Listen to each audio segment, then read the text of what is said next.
In this tutorial of the perfect momentum strategy, we're going to go over the position sizing for risk management. And you could use this in lieu of a stop loss, and it can be a little more dynamic to the market and actually create better profit factors with a lot less drawdown. Now let me demonstrate this to you. Let's say we're using a standard ATR stop loss.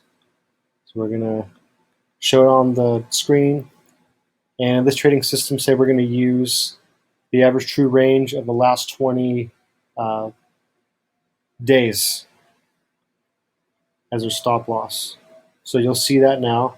Even though we're trading on 1 hour chart, this is going to look at the daily ATR for the last 20 days and give us a multiple of 2. So you can see here we have a decent net profit, decent amount of trades that were profitable.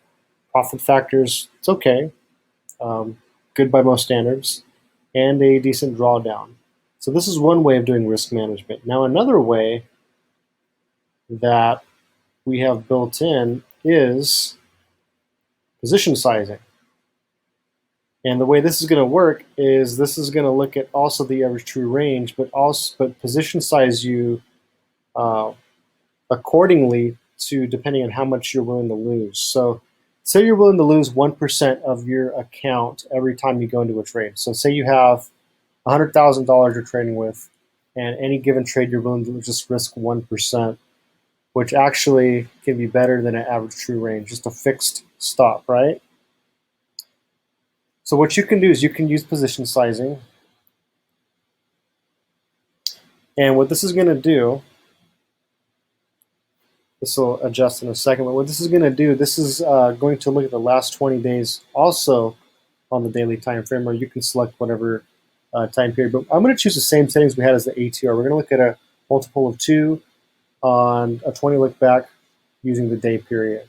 So just the same thing we had as our ATR stop loss just a second ago.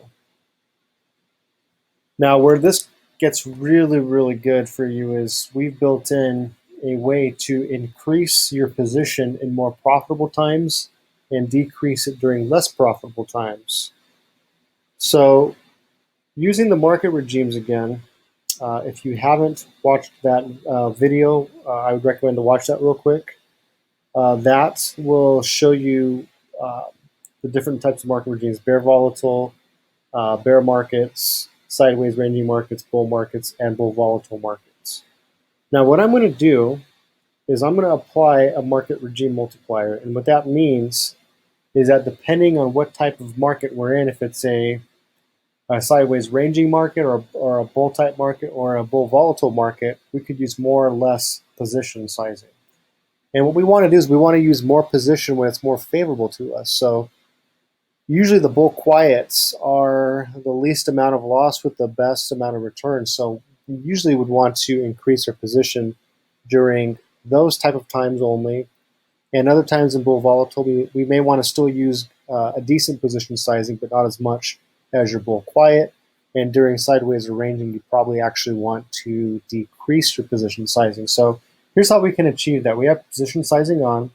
We're looking at the last 20 days with a multiple of 2, and we're willing to lose 1% if we are to hit that ATR multiple of 2 on the last 20 days.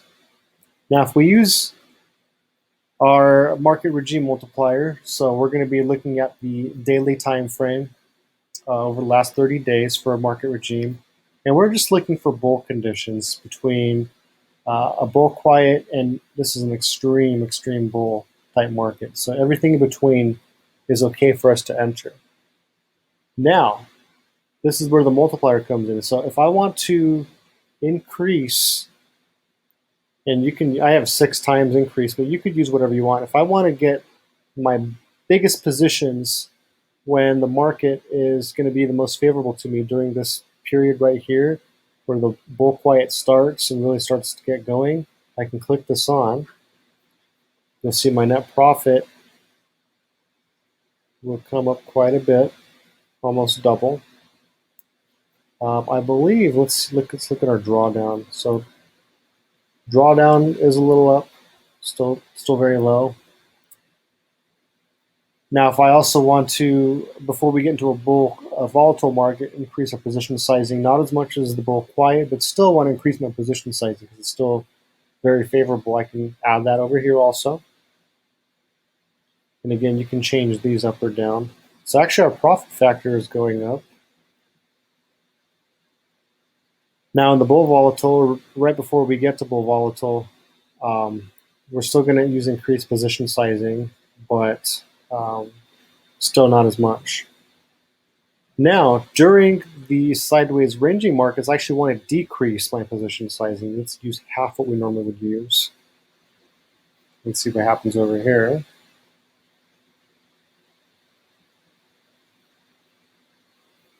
So there you go. Now we have a balanced strategy for risk management. This actually was half the drawdown that we had using just average true range as a stop loss with twice the profit, about 10% trades more profitable, and almost triple the profit factor. So there's a lot of different ways for risk management. You don't always have to use stop losses or average true range stop losses. You can also use position sizing to accomplish your goals and risk management goals by intelligently position sizing. So you can quantify the different type of market regimes we're in and increase position sizing on the most favorable times and decrease it during the least favorable times.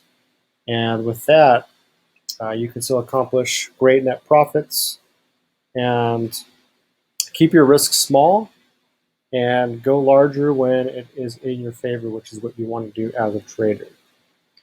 And you can adjust as little or as much as you want. If you wanted to go 10 times as much during that extremely favorable period, you could do that. Let's see how that changes. So that's it for the position sizing section. Literally unlimited ways to experiment with it, but you can see what works well for the type of system you trade, and you have unlimited options with this for risk management. So thanks for watching that. Enjoy.